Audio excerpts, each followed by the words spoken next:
400 पार करेंगे तो आरक्षण को भी खत्म करेंगे और संविधान को भी बदल देंगे। 400 पार की सीट जिताई है और हम संविधान बदल देंगे। बीजेपी मंत्री ने तो संविधान के आगे जाके भी अपना बेतुका बयान दे डाला। सोचिए किस तरीके से लगातार भारतीय जनता पार्टी के नेताओं की जुबान फिसल रही है। ये जुबान सीधा सीधा बता रही है कि इस बार बीजेपी 400 पार नहीं, सीधा सत्ता से बाहर होने वाली है। देश के प्रधानमंत्री कभी मुसलमानों को, कभी दलितों को, कभी आदिवासियों को, इसके साथ साथ महिलाओं के मंगलसूत्र पर भी सवाल खड़ा कर देते हैं। सोचिए देश के प्रधानमंत्री को जब बात करनी चाहिए विकास पर, जब बात करनी चाहिए महंगाई पर, जब बात करनी चाहिए बेरोजगारी पर, जब बात करनी चाहिए मणिपुर पर, जब बात करनी चाहिए देश के हालात पर, जब बात करनी चाहिए किस तरीके से बोलने की आजादी पर पाबंदी लगाई जा रही है, तो ऐसे में देश के प्रधानमंत्री विपक्षी नेताओं को निशाना बना रहे हैं। इंडिया गठबंधन के तमाम नेताओं को डराने की, धमकाने की कोशिश कर रहे हैं।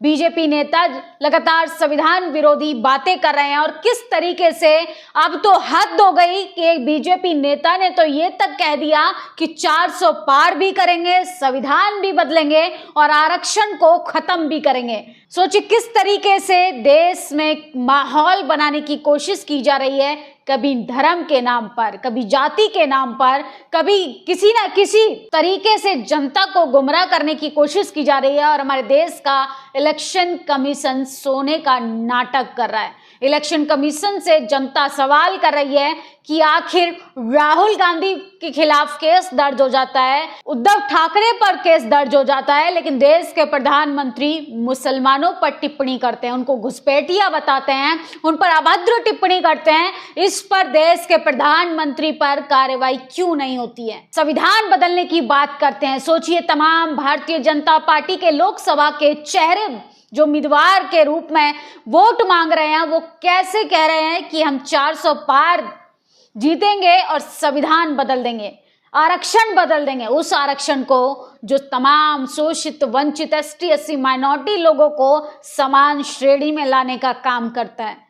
असल में बीजेपी की जो मानसिकता है वो सिर्फ गुजरात मॉडल को प्रदर्शित करता है, जिसमें गरीबों के लिए कोई जगह नहीं, दलितों के लिए कोई जगह नहीं, आदिवासियों के लिए कोई जगह नहीं, महिलाओं के लिए कोई जगह नहीं। और देश के प्रधानमंत्री तो ऐसे स्पोक पर्सन बनकर मंचों से भाषण देते हैं जैसे वो सिर्फ भारतीय जनता पार्टी के कुछ चुनिंदा लोगों के वोट से प्रधानमंत्री बने हैं। देश के तमाम 140 करोड़ जनता को वो अपना परिवार मानते हैं, लेकिन उसके मन की बात वो नहीं सुनते हैं। किस तरीके से हिंदू मुसलमान किया जा रहा है, कैसे प्रभु राम की तस्वीर को लेके वोट मांगने की कोशिश की जा रही है, लेकिन भारतीय जनता पार्टी की इन करतूतों पर हमारे देश का चुनाव आयोग तकिया लगाकर सोने का काम कर रहा है। किस तरीके से खुलेआम गुंडागर्दी की जा रही है, संविधान विरोधी बयान दिए जा रहे हैं, संविधान विरोधी काम किए जा रहे हैं, लोकतंत्र की नींव को कमजोर बनाने की कोशिश की जा रही है और उन पर कोई केस दर्ज नहीं होता। सोचिए विपक्षी नेता का हेलीकॉप्टर में जांच की जाती है। इस देश में तमाम लोग जो हैं वो सरेआम धमकियां देते हैं, सरेआम बेतुके बयान देते हैं, सरेआम टिप्पणी करते हैं, उन पर कोई एफआईआर नहीं, कोई केस दर्ज नहीं, कोई कुछ नहीं। इनफैक्ट आप जितने बड़े क्रिमिनल रहेंगे, भाजपा ज्वाइन कर लीजिए, आपके सारे कुकर्म धुल जाएंगे। असल में भारतीय जनता पार्टी अब वॉशिंग मशीन का काम कर रही है। सबसे पहले आप ये बयान सुनिए। 400 पार करेंगे तो आरक्षण को भी खत्म करेंगे और संविधान को भी बदल देंगे। तो सुना आपने बयान, ये है राजस्थान सरकार में बीजेपी के मंत्री किस तरीके से आरक्षण विरोधी बात कह रहे हैं। देखिए राजस्थान के मंत्री किरोड़ी लाल मीणा खुद कह रहे हैं कि 400 पार करेंगे, आरक्षण खत्म कर देंगे और संविधान को भी बदल देंगे। अब आप लोग कहेंगे कि किरोड़ी लाल मीणा तो आदिवासी समाज से आते हैं। असल में जाति का नेता नहीं, जातिवाद पर बात करने वाला नेता की जरूरत है। सोचिए किस तरीके से आरक्षण के खिलाफ बयान दिलवाना होगा, तो ये उसी समाज के व्यक्ति को आगे कर देते हैं ताकि गालियां पड़े किरोड़ी लाल मीणा को और भारतीय जनता पार्टी का चाल चरित्र और चेहरा जनता के सामने ना आ पाए। लेकिन पूरे तरीके से बीजेपी एक्सपोज हो चुकी है। आप देखेंगे किस तरीके से मणिपुर पर खामोश थे, महंगाई पर खामोश थे, बेरोजगारी पर खामोश रहते हैं। देश का युवा नियुक्ति पत्र के लिए राम राज्य में लात घूसे खाता है, प्रशासन के डंडे सहता है। इस पर देश के प्रधानमंत्री बात नहीं करते। प्रधानमंत्री बात करते हैं कि महिलाओं के मंगलसूत्र पर, संविधान को बदलने के लिए, मुसलमानों को बदनाम करने के लिए, और चुनाव आयोग कोई संज्ञान नहीं लेता। इलेक्शन कमीशन चुनाव शुरू होने से पहले बहुत ही न्यूट्रल तरीके से कह रहा था कि लोकतंत्र की खूबसूरती इसी में है कि शांतिपूर्ण तरीके से चुनाव कराया जाए। ये खुलेआम गुंडागर्दी नहीं दिखाई दे रही है, खुलेआम इस तरीके की चीजें की जा रही हैं, वो सब नजरअंदाज करके किस तरीके से बीजेपी की आईटी सेल बनने का काम कर रहा है इलेक्शन कमीशन, इस पर भी जनता का गुस्सा फूट रहा है। राहुल गांधी ने हमला बोला है बीजेपी पर, लेकिन ये टीवी अखबार आपको नहीं दिखाएगा। सोचिए किस तरीके से आरक्षण विरोधियों को, संविधान विरोधियों को, इस देश के खूबसूरत संविधान को बदलने की लगातार कोशिश की जा रही है।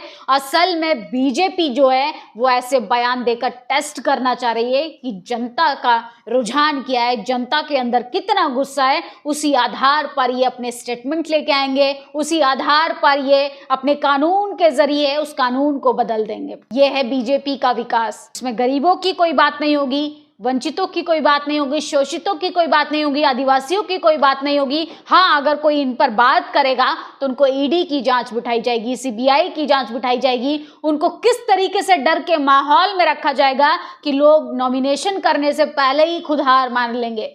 कैसे उन्हें डरा धमका कर बैठने के लिए बोला जाएगा। आप देखेंगे सूरत में जिस तरीके से हुआ, कांग्रेस ने अपना नॉमिनेशन वापस ले लिया, बीएसपी कैंडिडेट ने अपना नॉमिनेशन नामांकन वापस ले लिया, और कुछ ने तो नामांकन दर्ज ही नहीं कराया। यह है बीजेपी का चाल चरित्र और चेहरा कि अगर आप बहुमत की सरकार के साथ अपनी सत्ता में काबिज रहना चाहते हैं तो विपक्षी नेताओं को जेल भेजो, जनता को गुमराह करो, और टीवी अखबार में बैठे जातिवादी पत्रकारों को काम पर लगा दो। इलेक्शन कमीशन को साथ साथ तमाम उन एजेंसियों का डर बिठाकर लोगों के अंदर भय पैदा कर दो, जिससे आवाज ना उठ पाए, जिससे सवाल खड़े ना हो। सोचिए राहुल गांधी ने बड़ा सवाल उठाया है, जाति जनगणना को हम पूरे देश में इंप्लीमेंट कर देंगे। देखिए ये पूरा वीडियो। डरपोक मोदी के जो डरपोक भक्त आपको काट छाट कर वीडियो भेज रहे हैं, उन्हें ये भी दिखाइए कि संविधान क्यों बदलना चाहते हैं। बीजेपी लगातार आईटी सेल की तरह काम कर रही है, लगातार बीजेपी नेताओं की जुबान फिसल रही है। अरुण गोविल ने तो तमाम हद पार कर दिए, कैसे प्रभु राम की तस्वीरों के साथ साथ वो धर्म के नाम पर वोट मांग रहे हैं। किसी व्यक्ति को क्या इसलिए वोट देना चाहिए कि उसने एक नाटक में, किरदार में प्रभु राम का कैरेक्टर किया है। अरे इससे जनता का भला नहीं होने वाला। जनता को रोटी चाहिए, जनता को अस्पताल चाहिए, जनता को अच्छी शिक्षा चाहिए, जनता को रोजगार चाहिए, जनता को नौकरी चाहिए। आप जो पिछले 10 सालों से 2 बार सरकार में आए, तमाम वादे कर उसका 1% एग्जाम्पल दीजिए। आज जो देश के प्रधानमंत्री को हिंदू मुसलमान करना पड़ रहा है, अगर पिछले 10 सालों में काम किया होता तो इस तरीके की बयानबाजी नहीं करनी पड़ती, इस तरीके से धर्म के नाम पर वोट नहीं मांगना पड़ता, इस तरीके से भारतीय जनता पार्टी के तमाम नेता अभिनेता आरक्षण विरोधी बातें नहीं करते, संविधान विरोधी बातें नहीं करते।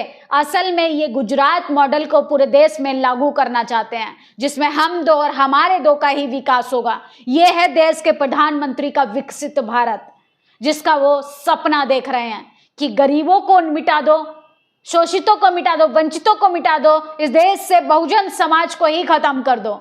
ये बीजेपी की पॉलिसी में आ गया है। सोचिए किस तरीके से लोगों को गुमराह किया जा रहा है। अखिलेश यादव ने तो सवाल खड़ा कर दिया है कि आप सभी लोग अपने अपने बूथ की चौकीदारी कीजिए, क्या पता 400 पार के साथ साथ वो बहुमत की सरकार बनाने और संविधान बदलने के साथ साथ आप सबके अधिकार खत्म हो जाए। और मतदान करने के लिए आप लोग एकदम अपने बूथ की चौकीदारी करना, चौकीदारी करोगे अपने बूथ की। आपके आरक्षण को खत्म कर दिया जाए, बोलने की अभिव्यक्ति की आजादी को खत्म कर दिया जाए, क्योंकि देश के प्रधानमंत्री उन तमाम आवाज को कमजोर करने की कोशिश करते हैं जो इनका भंडाफोड़ करते हैं, जो इनको एक्सपोज करते हैं, जो इनकी पोल खोलते हैं। 400 पार के जो नारा दे रहे हैं, असल में 400 पार नहीं, इस बार ये लोग सत्ता से बाहर जाने वाले हैं। बूथ की चौकीदारी करना, क्योंकि चौकीदारी नहीं की तो बीजेपी वाले धोखा दे सकते हैं। अखिलेश यादव ने बड़ा ट्वीट किया है, सोचिए किस तरीके से विपक्षी नेताओं पर केस दर्ज किया जा रहा है, केजरीवाल की गिरफ्तारी की जाती है, हेमंत सोरेन की गिरफ्तारी की जाती है। इसके साथ साथ राहुल गांधी पर चुनाव आयोग नोटिस जारी करता है कि वो भड़काऊ भाषण देते हैं। उद्धव ठाकरे को नोटिस भेजा जाता है कि वो धर्म के नाम पर वोट मांगते हैं, लेकिन देश के प्रधानमंत्री सरेआम हिंदू मुसलमान करते हैं। कभी सेना के नाम पर, कभी किसानों के नाम पर, कभी जवानों के नाम पर देश को गुमराह करते हैं और लगातार इस देश की जनता की आंखों में धूल झोंकने का काम करते हैं। इस पर ना इलेक्शन कमीशन कोई संज्ञान लेता है, ना इस देश की टीवी अखबार कोई संज्ञान लेता है। सोचिए किस तरीके की चीजें बना दी गई हैं। प्रोपेगेंडे के आधार पर बीजेपी अपना मैनिफेस्टो जारी करती है और काम करती है दलितों के विरोध में।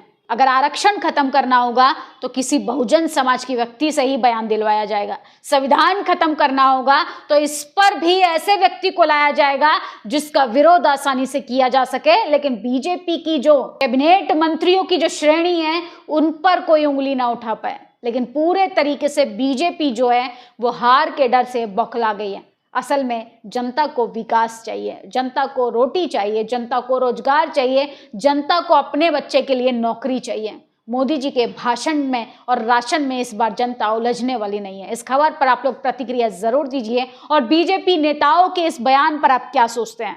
जो संविधान बदल सकते हैं वो आपके हक अधिकार को सुरक्षित कैसे रख सकते हैं? शुक्रिया। नेशनल दस्तक की आपसे गुजारिश है कि अगर इसको बचाना चाहते हैं तो नेशनल दस्तक को सब्सक्राइब करने के लिए रेड कलर के सब्सक्राइब बटन को दबाएं, फिर बेल आइकन की घंटी दबाएं। नेशनल दस्तक को बचाने के लिए बहुत जरूरी है कि हर खबर को शेयर करें, लाइक करें, कमेंट जरूर करें।